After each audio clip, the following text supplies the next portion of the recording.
bonjour et bienvenue à cette émission. Aujourd'hui, nous allons nous entretenir sur le planning familial. C'est un thème qui intéresse tous les couples et même les futurs couples. Et nous recevons sur ce plateau des invités. Bienvenue sur ce plateau. Nous allons voir un sketch et ensuite nous allons revenir sur le vif du sujet.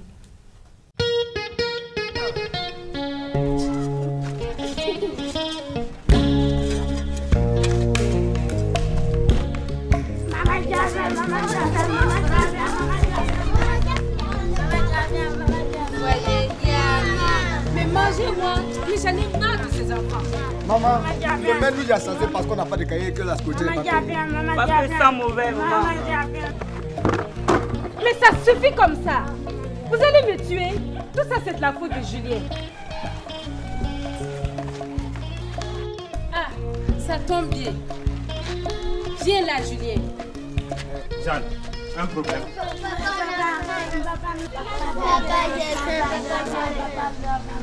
Papa, le menu il est chassé de l'école.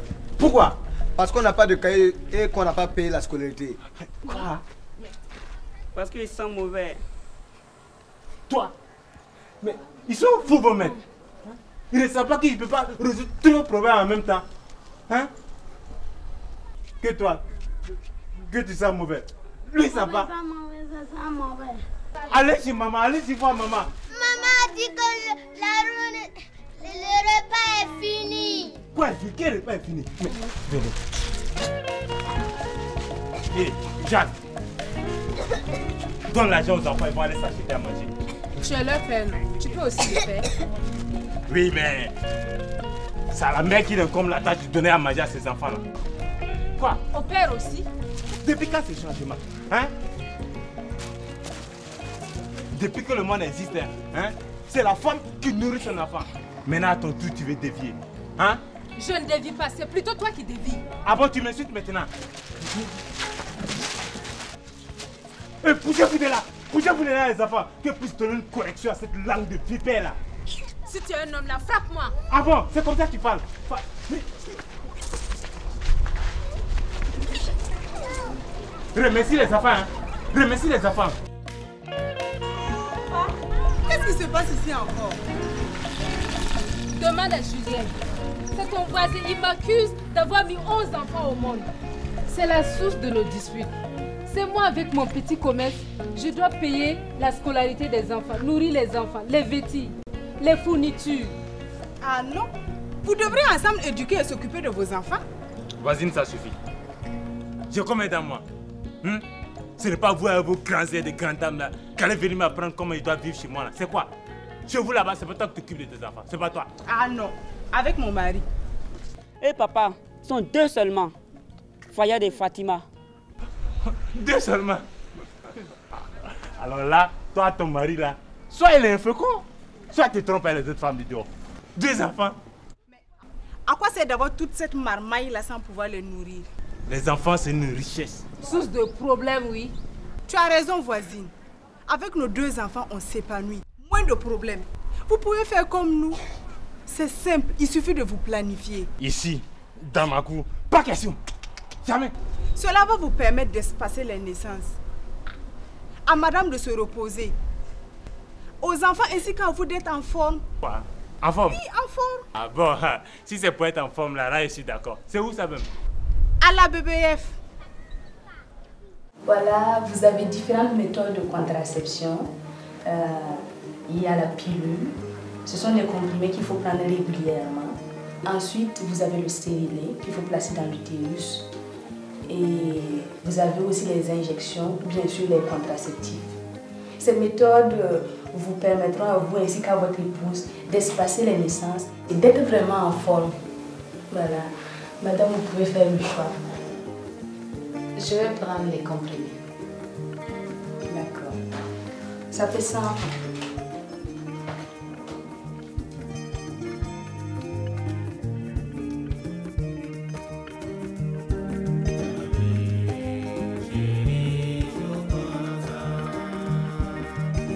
Venez les enfants, allez, venez prendre, voilà. Attendez. Moi, j'ai pas eu. Allez-y, avaler. Hein? L'éducatrice a dit que ça fait grossir. Je pense que moi, je vais prendre 2. Là, comme ça, il va bien grossir.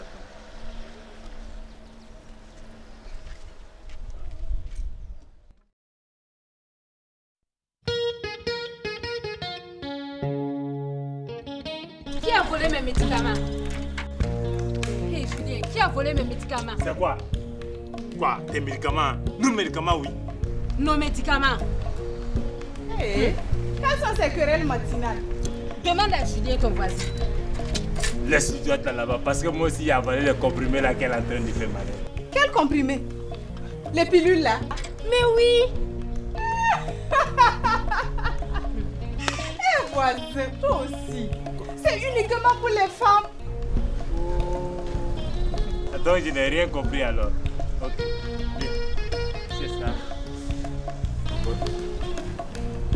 Merci. Quelle est votre réaction par rapport à ce sketch? J'ai entendu le monsieur dire à sa femme que c'est avec ton commerce là que tu dois t'occuper de tes enfants. Donc, pour moi, le mari ne travaille pas. Et c'est sur le petit commerce de la femme là qu'ils doivent compter pour nourrir les enfants et puis faire tout pour les enfants. Mais c'est vrai que ça ne sert à rien d'avoir 11 enfants si on n'arrive pas à les éduquer, quoi. Les mettre à l'école, en prendre soin. Mais en fait, qu'est-ce que le planning familial? Le planning familial, c'est un procédé, un moyen pour empêcher une grossesse. Mais en fait, ce n'est qu'une partie de la définition. Au lieu de dire planning familial en tant que tel, on préfère maintenant dire la planification familiale.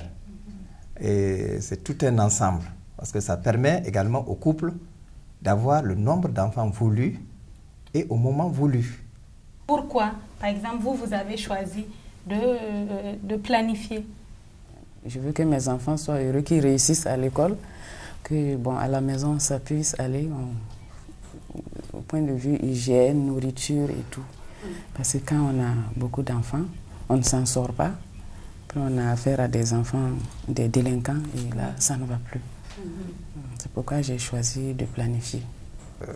Pour les femmes qui ont un âge très avancé, en appliquant donc la planification familiale, on arrive donc à les aider.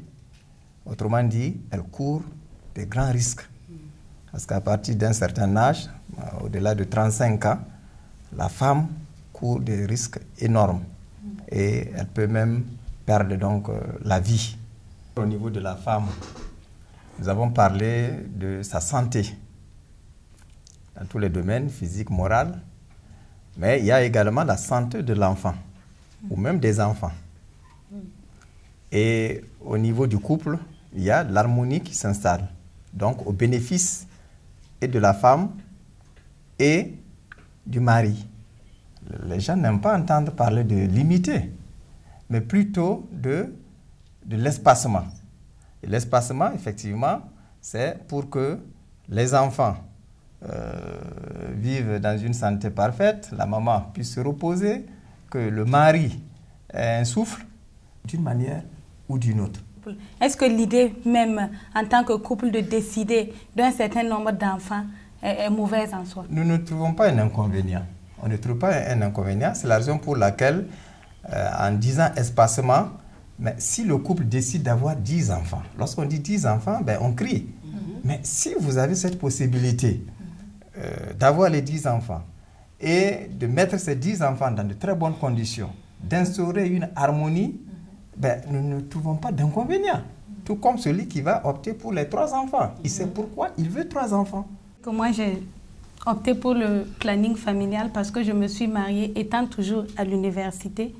Donc, comme je voulais continuer mes études, je me suis rendue au centre de santé et j'ai pris les informations nécessaires pour que dès que je vais me marier, je commence la contraception. Parce que j'avais aussi entendu parler d'autres expériences, des personnes qui ont eu des grossesses tout juste après le mariage.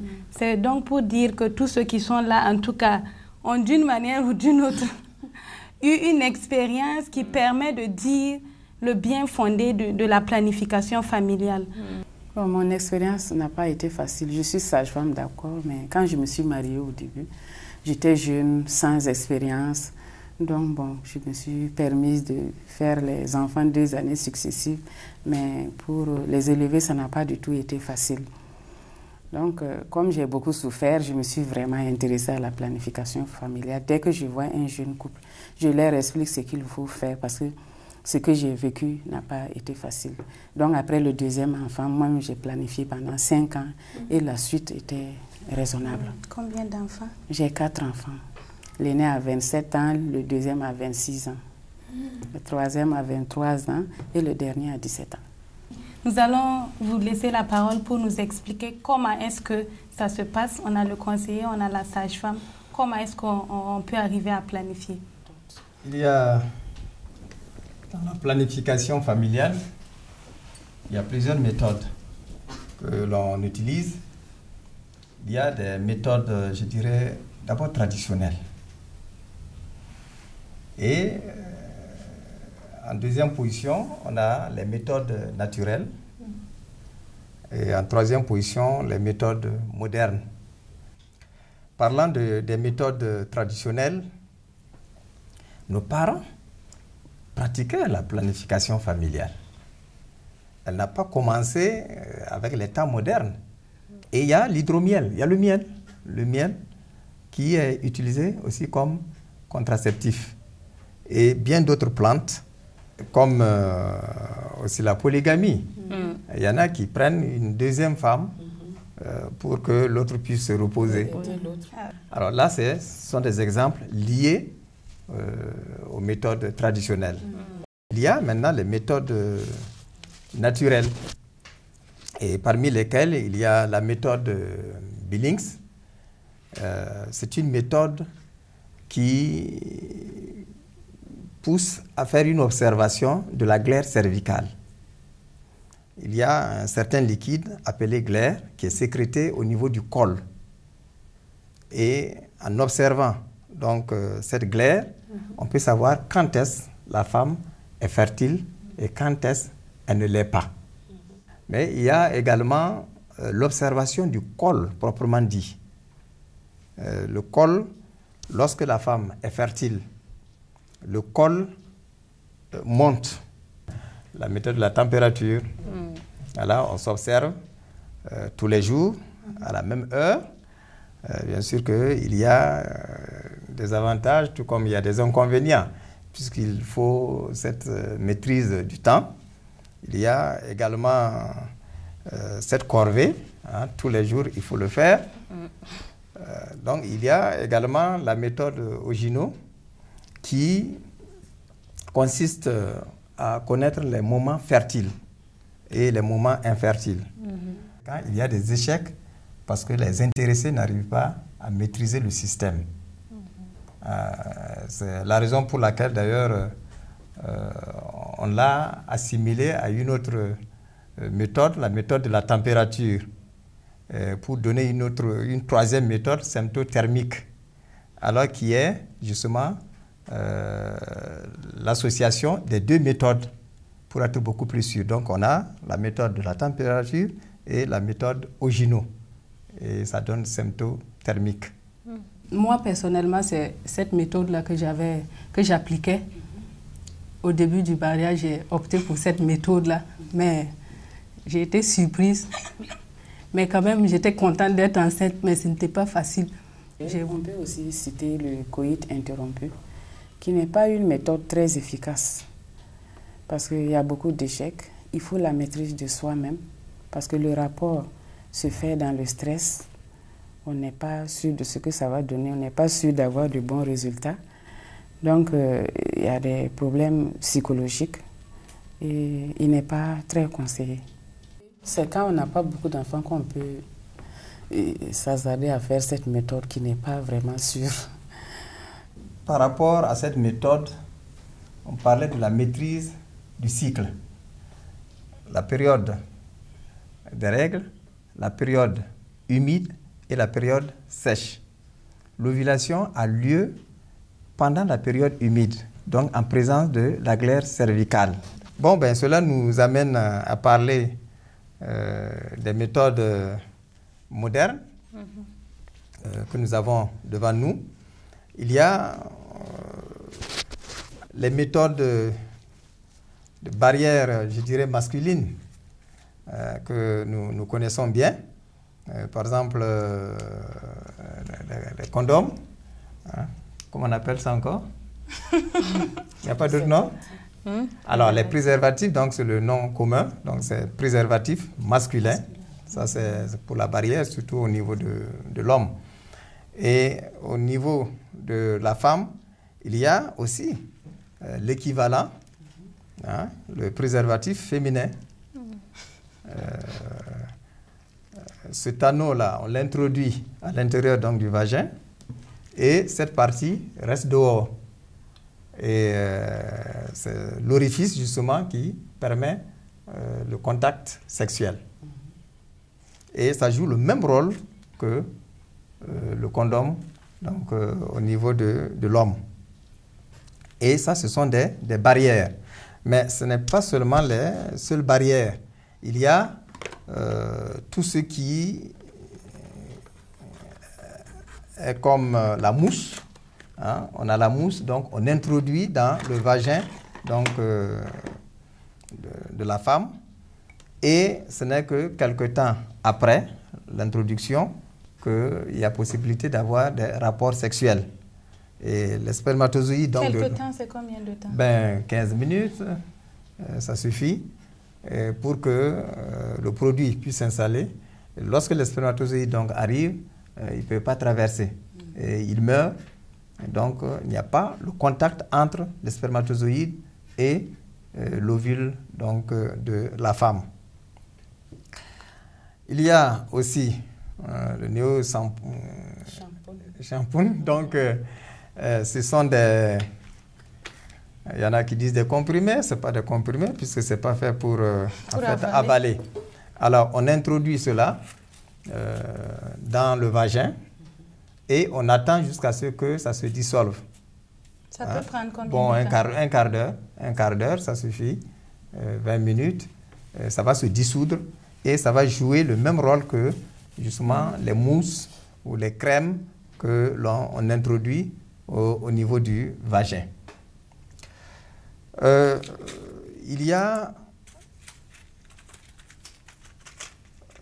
les pilules, alors qui sont très bien connues.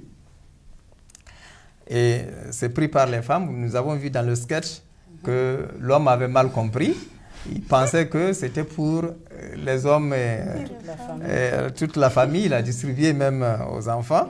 Mais en fait, c'est la femme qui doit prendre constamment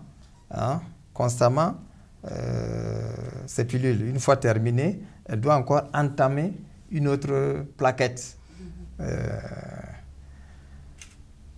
Il y a ce qu'on a... Elle les prend tous les jours, chaque 2 jours? Bon, on les prend tous les jours. On les prend tous les jours. Quand on oublie.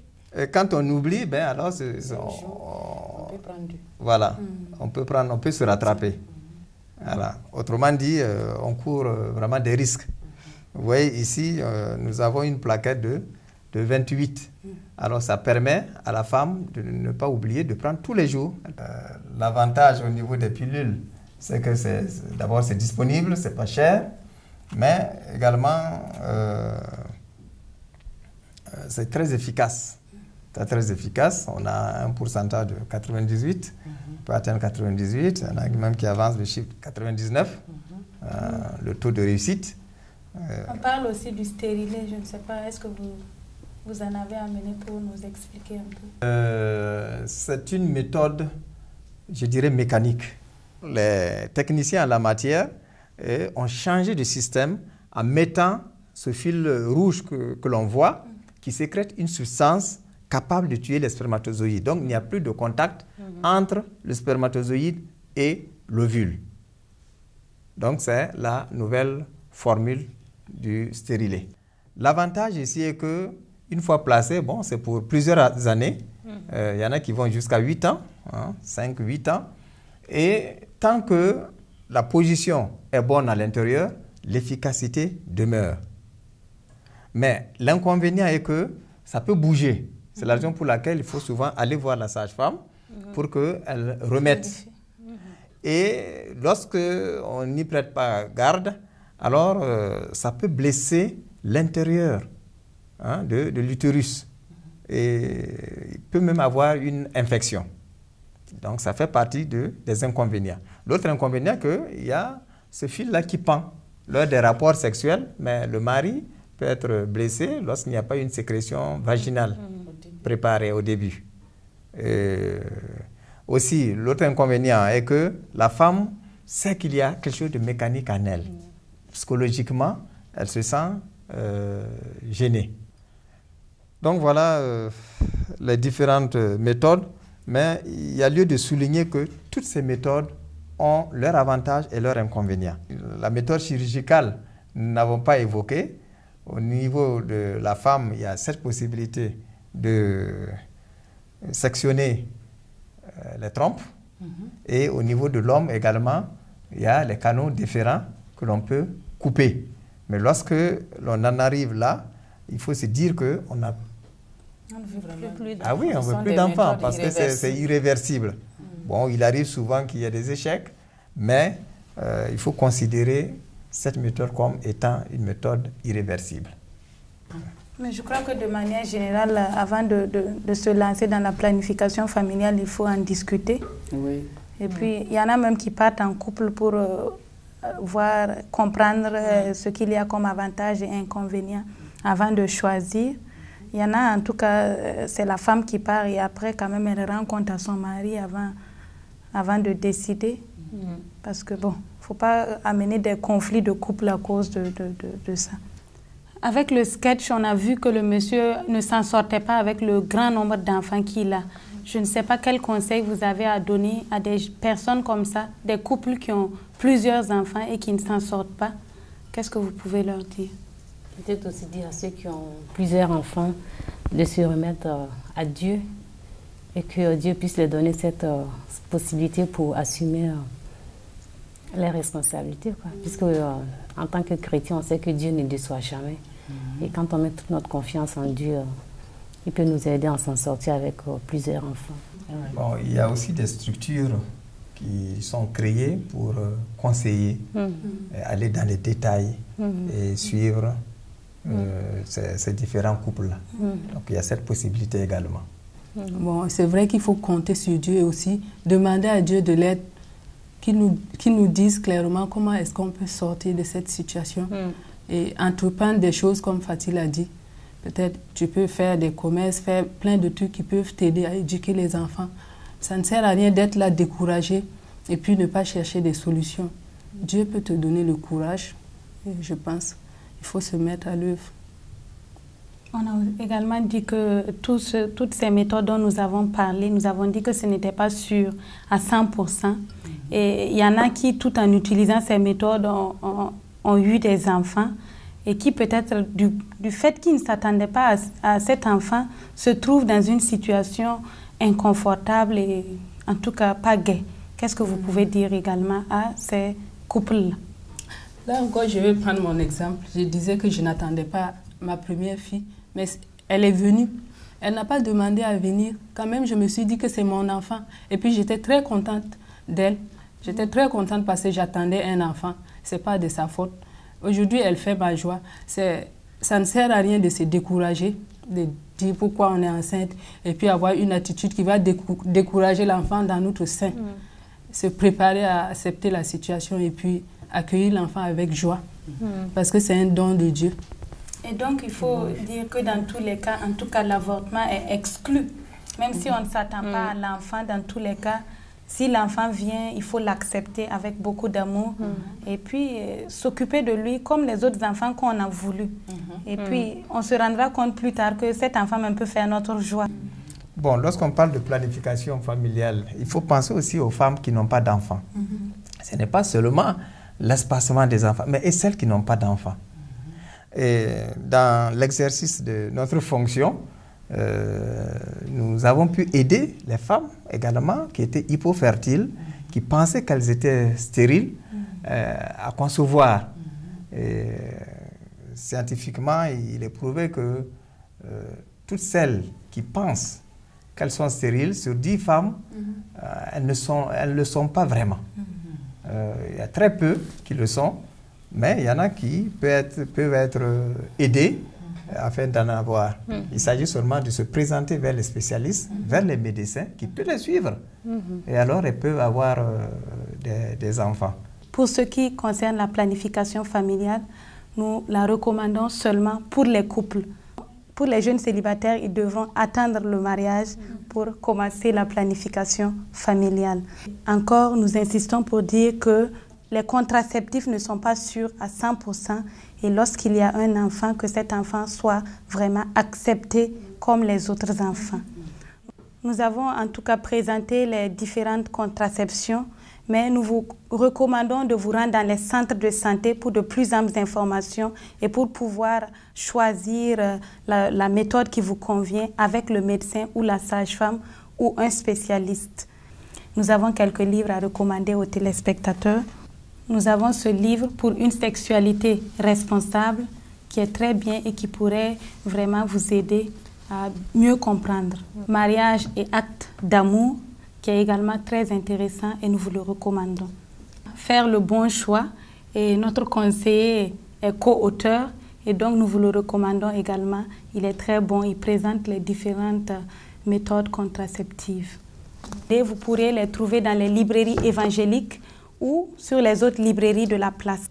Je vous remercie d'avoir accepté de venir sur ce plateau pour traiter de la planification familiale. Merci de nous avoir suivis. Si vous avez des questions, vous pouvez vous adresser à l'adresse qui sera affichée sur l'écran. Merci et à la prochaine.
Votre émission Ça c'est la vie vous propose aujourd'hui le thème de l'avortement.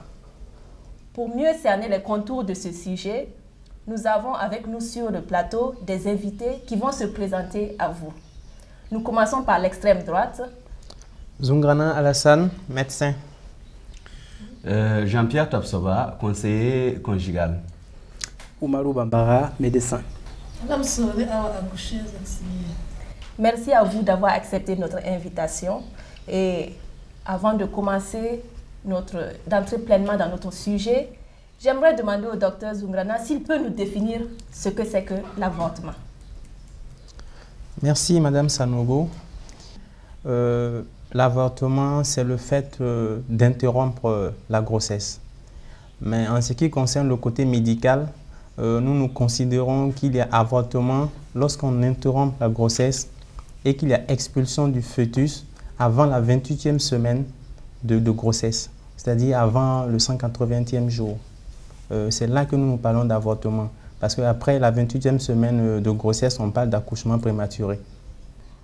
Je crois qu'il y a différentes sortes d'avortements, différents types d'avortements. Est-ce que vous pouvez nous expliciter un peu par rapport à cela, Dr Zungrana? Ok, en ce qui concerne l'avortement, on distingue principalement 3 types d'avortement. Il y a l'avortement qui est spontané, c'est-à-dire l'avortement qui se déroule de façon spontanée, le dilaton qui suit son cours et qui aboutit à l'expulsion du fœtus. Ensuite, il y a l'avortement thérapeutique. On dira que c'est un avortement qui est réalisé surtout dans le domaine médical en vue de sauver la santé de la mère qui se trouve en danger. Et il y a l'avortement provoqué qui est réalisé de façon qui est réalisée impunément parce qu'on veut arrêter tout simplement le cours de la grossesse. Donc il y a l'avortement spontané, l'avortement thérapeutique et l'avortement provoqué. Dans quelles conditions cet avortement se fait? Est-ce que vous recevez des gens qui ont déjà avorté ou bien c'est au niveau même de l'hôpital que ça se passe? D'abord, vous dites que l'avortement chez nous est un acte illégal et que le plus souvent, les personnes qui le font en dehors d'un cadre médical, légal si je peux dire. Et dans ce contexte, ce que nous recevons, ce sont surtout les avortements spontanés qui surviennent donc sur des grossesses désirées, des personnes donc qui ont désiré entretenir leur grossesse mais qui malheureusement l'ont perdu, et d'autres personnes qui ne le voulaient pas, qui ne voulaient pas leur grossesse et qui se sont livrées à des manœuvres plus ou moins médicales, si j'ose dire, plus ou moins thérapeutiques pour interrompre cette grossesse avant terme. Merci docteur. Avant d'aller plus dans notre débat, je vais vous inviter à suivre avec moi un film.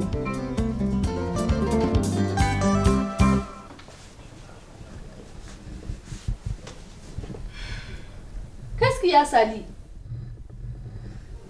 Il est là, ton mari? Non, il est parti au travail. Des mauvaises nouvelles, c'est ton mari? Non, pas lui. Il a même téléphoné hier. Son stage se passe bien. C'est moi. Je suis enceinte. C'est une bonne nouvelle, ça, mes félicitations. Quelle félicitation? Elle n'est pas de Saïdou. Comment ça, elle n'est pas de Saïdou? Je porte une grossesse d'1 mois, alors qu'il y a 3 mois que Saïdou est à Paris pour son stage. Ah, Sali, c'est de qui? Accouche. Mouni, un riche commerçant. Et toi aussi, Sali. Mais que comptes-tu faire? Solliciter ton aide. Accompagne-moi à la clinique de ton oncle pour avorter. Ah, Sali, mon oncle ne fait jamais ce genre de travail. Aide-moi, s'il te plaît. Mais comment veux-tu que je t'aide? Je ne suis ni médecin ni sage-femme. C'est quand on a des problèmes qu'on connaît ses vrais amis.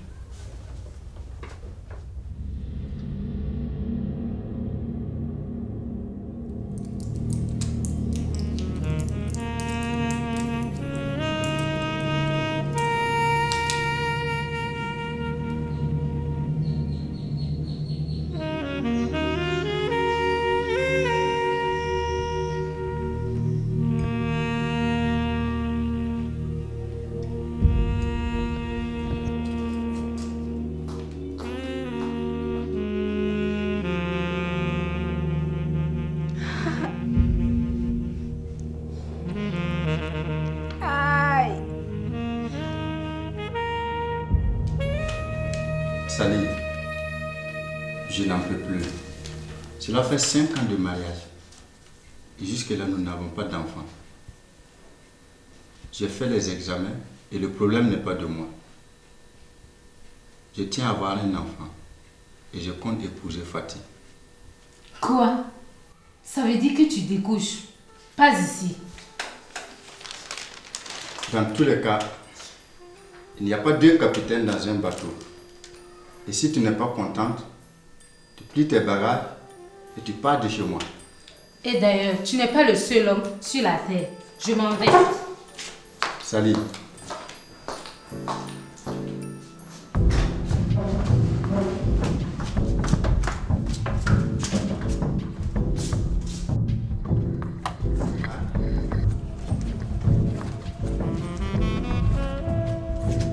Sali, es-tu sûr de ce que tu fais?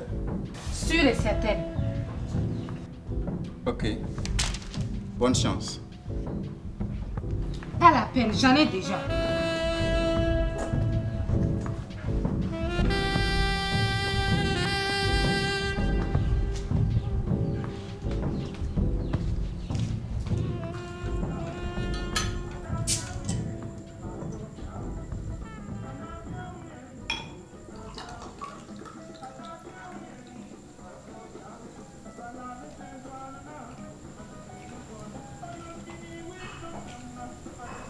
Sali. Oui. Tu es belle, douce, et je t'aime bien. Mais le problème, c'est que tu ne peux pas avoir d'enfant. Je suis jeune. Et ma maman ne cesse de répéter qu'elle veut voir ses petits-enfants avant de mourir. Que veux-tu que je fasse? Plains-toi au Dieu. Sally. Mais qu'est-ce qui te prend? Que comptes-tu faire?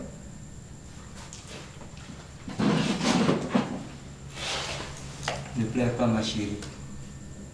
Ce n'est pas grave que la femme dont me propose mes parents viennent habiter chez nous. Tu resteras toujours ma préférée. Pas question. Qu'elle se trouve un autre mari et qu'elle reste au village. Mais Sally, c'est pour un bout de temps. Elle rentre, je sors. Oh, ma chérie, tu peux essayer de la supporter. Je n'ai pas le temps à perdre avec des insensés comme toi. Adieu.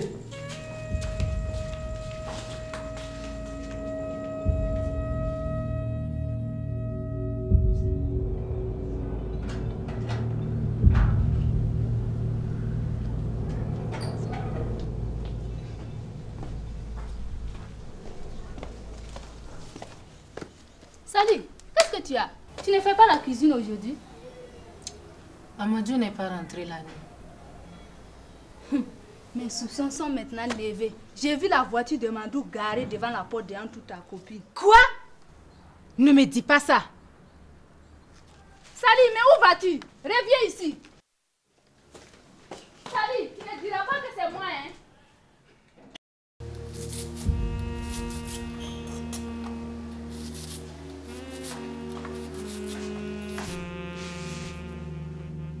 Qu'est-ce qu'il y a, Sally? Qu'est-ce que tu as? C'est encore Amadou? Non, maman. Mais quoi? Quoi? J'ai mal à la tête.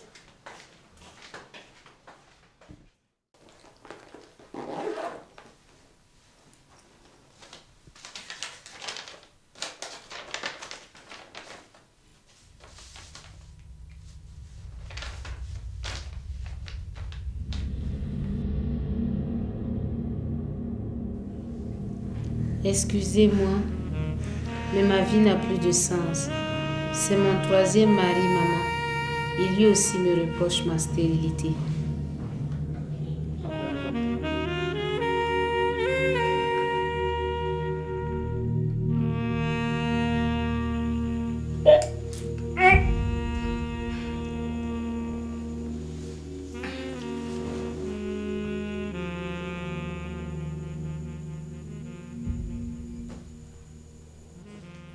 Sally. Sally. Sally.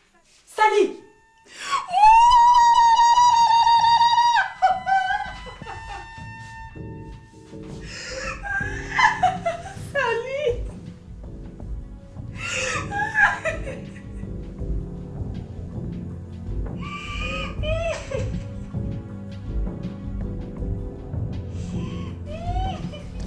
Fin tragique, n'est-ce pas? Quelle est votre réaction par rapport à ce film? Je peux dire que c'est une réalité regrettable. En ne voulant pas garder son premier enfant, elle a tenté d'avorter, qui a causé des dégâts. Je dis des dégâts parce que ça a changé beaucoup de choses, ça a dérangé beaucoup de choses dans son organisme, qui a fait qu'elle est devenue stérile.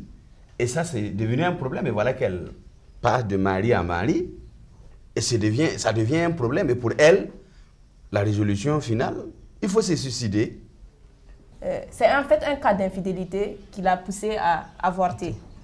Est-ce que vous connaissez d'autres raisons qui poussent des gens à avorter? Docteur Zumbrana. 1001 raisons seront évoquées, surtout quand on veut faire quelque chose qui n'est pas légal. D'aucuns diront que nous n'avons pas les moyens d'entretenir l'enfant. On dira que oui, si je prends une grossesse en dehors du mariage, je ne peux plus me marier à l'église. On a vu ces cas. D'aucuns diront qu'il n'est pas acceptable que la fille prenne une grossesse et rester dans sa famille, ça va la pousser à avorter puisqu'elle veut toujours rester avec sa famille. Et il y a une longue liste comme ça qu'on ne pourra pas finir d'égrener. Docteur Bambara, dans l'exercice de votre fonction, est-ce que vous avez personnellement été confronté à des situations pareilles? C'est souvent le fait de jeunes femmes, encore élèves, qui justifient leur acte par l'impossibilité de poursuivre leurs études d'une part, d'autre part par la réaction parentale, la crainte de la réaction parentale. Et encore une autre raison, c'est la négation de la paternité. Étant donné que dans l'ambiance de la jeunesse, si j'ose dire, on se retrouve avec plusieurs partenaires, plus ou moins connus, se connaissant les uns les autres. Et à partir de ce moment, dès que l'on impute la paternité de l'enfant à un partenaire, on se retrouve rejeté et on va d'aimant en aimant. Et ceci a souvent poussé bien de femmes, bien de jeunes filles à avorter. Madame Soré, vous êtes accoucheuse et vous exercez en milieu rural. Est-ce que vous pouvez nous dire si vous rencontrez aussi des cas d'avortement dans l'exercice de votre fonction? Si, même en milieu rural, peut-être même que là c'est pire même. Il y a des femmes mariées même qui viennent, bon, que l'enfant est trop jeune, d'autres même que c'est le mari de sa soeur qui l'a enceinté. Il y a d'autres qui viennent que non, elle est parentée avec l'homme qui l'a enceinté. Donc si au village on découvre ça, c'est grave, donc il faut avorter. Des fois c'est les mères même qui viennent. Ils viennent même, des fois ils viennent même essayer de nous corrompre quoi. Mais bon, moi je sais que personnellement il y a un gars qui est venu déposer 100 000 sur la table comme ça, que lui il a enceinté une femme et c'est la sœur à sa femme. Alors que la femme a laissé son mari en Côte d'Ivoire et elle est venue ici avec un enfant. Donc si la grossesse, bon si tout le monde savait qu'elle était en grossesse, elle va perdre son mari et lui aussi sa femme, il y a un problème. En fait, il y a plusieurs conséquences qui sont provoquées par l'avortement. Est-ce que vous pouvez nous énumérer certaines de ces conséquences? Si c'est le cas de la stérilité, bon, on dirait que nous, dans le jargon médical, on dit plutôt que c'est une séquelle. C'est une séquelle parce qu'elle a fait son avortement, elle a eu ses complications et elle est arrivée au terminus où elle fait la séquelle. Et la séquelle chez elle, c'est la stérilité. Et parmi ces séquelles, on peut citer, par exemple, des douleurs que certaines femmes qui ont avorté ressentent de façon périodique. Ensuite, on peut citer des infections qui sont là, qui traînent. Et comme autre séquelle, il y a une séquelle psychique qui est liée, par exemple, à la dépression. Imaginez-vous une fille qu'on oblige, par exemple, à avorter parce que, pour 1000 raisons, ça la marque, elle est déprimée et ça crée donc un sentiment de culpabilité, chez cette personne-là. Vous êtes conseiller conjugal. Je ne sais pas si vous avez été confronté à des personnes qui vivent des situations difficiles dues au fait qu'ils ont pratiqué l'avortement. Bien, je ne pourrais pas dire oui clairement, mais souvent c'est des cas qui viennent et que selon nous, nous pressentons, puisqu'il arrive qu'on remarque sur certaines personnes qu'avant leur mariage, ils menaient une certaine vie où nous avons constaté qu'il y a eu certains actes qui ont été posés par ces dernières. Et après le mariage, ils sont confrontés à des problèmes. Ils viennent vers nous pour demander conseil. Ce que nous conseillons souvent est que, surtout avant le mariage, il faut gérer bien sa vie sexuelle et aussi dans le mariage, avoir un consensus entre l'homme et sa femme et que chaque femme, chaque homme soit fidèle dans son mariage pour éviter souvent ce genre de problèmes. D'accord. Je vais vous inviter maintenant à suivre une interview avec moi, un témoignage d'une jeune fille. Viens bébé. Oh, faut pas t'asseoir. J'avais 19 ans, donc le père de mon enfant m'a amené la liqueur, champagne.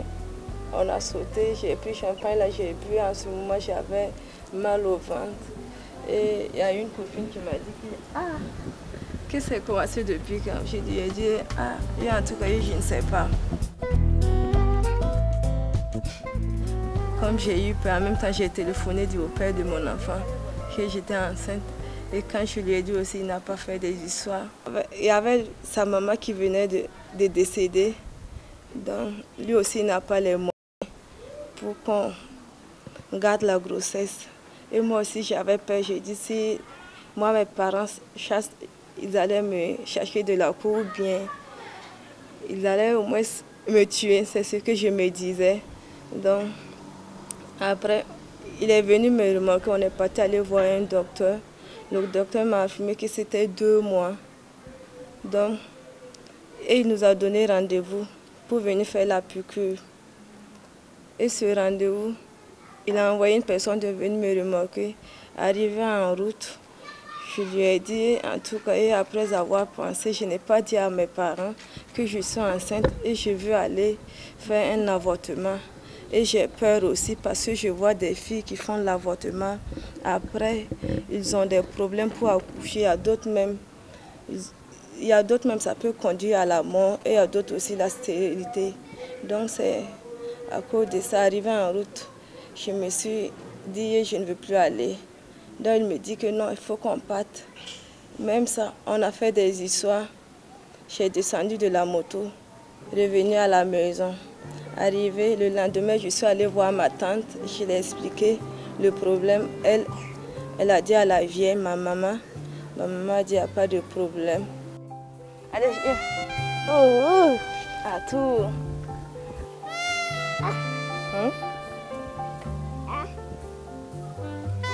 Qu'est-ce que tu regardes? Maintenant, je suis contente. Et je suis heureuse. Dans la famille, à la joie. Il est beau, il est gourmand. Quand il court, il fait ce qu'il fait de bon ou bien de mauvais. En tout cas, je suis heureuse. La leçon que je tire de cette grossesse, c'est que ma grossesse m'a amenée à bien réfléchir, à bien penser et à bien prendre la vie du bon côté. Pour les filles, je me dis, c'est bien vrai, c'est la jeunesse, mais si une fois, si tu as eu grossesse, je me dis c'est mieux de garder ton enfant et de bien s'occuper de lui parce que c'est ton enfant, il ne faut jamais avorter. Un bébé qui fait la joie de sa maman, n'est-ce pas? Vraiment. Ça donne envie d'avoir un enfant. Vraiment. Si vous avez pu suivre l'interview, je crois que le fait qu'elle ait accepté de garder l'enfant, c'est parce qu'elle a trouvé auprès de sa maman un réconfort. C'est pas que les parents ont commencé à crier sur elle, on ne veut pas de cet enfant. Par rapport à cela, est-ce que vous avez un appel à donner aux parents? Oui, bon, moi personnellement, je suis très content de cette fille. Elle est à encourager, à prendre comme un bon exemple. C'est vrai qu'elle a eu d'abord une première décision d'aller avorter et une deuxième décision qui est bien, c'est de renoncer. Comme elle l'a dit, il faut accepter de garder ton enfant, il faut prendre soin de lui. L'enfant plus tard te rendra heureux. Et ça, c'est une réalité. Donc, je la félicite. Docteur Zungrana, quelles sont les solutions que vous préconisez face à ce problème d'avortement? On a vu le cas, bien sûr, de ceux-là qui ont déjà avorté, mais est-ce qu'on peut prévenir l'avortement? Il existe de nombreuses voies, mais hélas qu'aujourd'hui la jeunesse ignore ou bien fait semblant d'ignorer. On fait souvent des imprudences. On peut tout simplement s'abstenir. S'abstenir d'avoir des relations sexuelles jusqu'au mariage. C'est possible. Même si c'est difficile, c'est possible. C'est possible. C'est possible. C'est bien possible. Il suffit de décider. Madame Soré, vous avez dit tantôt que vous avez des filles qui viennent vous voir, vous demander qu'on les aide à avorter, quel est généralement le conseil que vous leur donnez? On donne généralement des conseils, surtout les filles, c'est l'abstinence ou la prévention. Si c'est la contraception, d'autres, quand on apprend aux filles, là, elles utilisent ça de façon abusive. Voilà. Nous sommes presque au terme de notre émission. Je ne sais pas si vous avez un dernier mot. Je voudrais revenir sur un aspect qui n'a pas été suffisamment débattu dans ce cadre. Il s'agit des infections sexuellement transmissibles et surtout de la pandémie du siècle, le sida, VIH-Sida. Parce que qui dit avortement clandestin provoqué, puisque c'est de ça qu'il s'agit ici dans ce débat, suppose d'abord rapport non protégé. Je voudrais dire que à l'heure du VIH, au XXIe siècle, avec toutes les méthodes contraceptives qui existent, il ne devrait plus y avoir d'avortement provoqué clandestin. Par conséquent, j'invite les couples, les jeunes filles, les jeunes garçons à s'informer auprès des centres de santé qui sont mis à leur disposition, des centres d'écoute de jeunes et de conseils qui sont mis à leur disposition pour la prévention des infections sexuellement transmissibles qui n'en sont pas moins des conséquences redoutables de rapports non protégés. En guise de conclusion, je dirais que l'avortement spontané dans le domaine médical est considéré comme une maladie. Mais l'avortement provoqué est un délit. Comme une réponse ou un conseil, je dirais en premier lieu, tous ceux qui pratiquent l'avortement doivent savoir que Dieu, le Créateur, n'apprécie pas l'avortement. En deuxième lieu, Dieu ne voudrait pas que la vie humaine soit supprimée, quelle que soit la forme. Et troisièmement, nous créons un grand problème pour notre vie. Et encore un autre grand problème que nous créons est que nous ternissons ainsi notre relation avec Dieu. Il est mieux pour nous, pour quelqu'un qui est confronté à ce problème de ne pas avorter. Oui. Mais ceux qui ont déjà avorté, est-ce que vous avez quand même une petite parole de réconfort? Très bien. Dieu, dans son amour, pardonne. Mais il faut que nous décidions d'aller vers lui pour demander pardon. C'est-à-dire, par exemple, quand je casse votre verre, ce n'est pas parce qu'on m'a dit que vous pardonnez que je vais rester là où je suis. Il faut que je vienne vers vous pour vous demander pardon de cet acte que j'ai posé. Donc, tous ceux qui ont déjà vécu cette situation ou qui ont déjà posé cet acte doivent savoir que Dieu pardonne.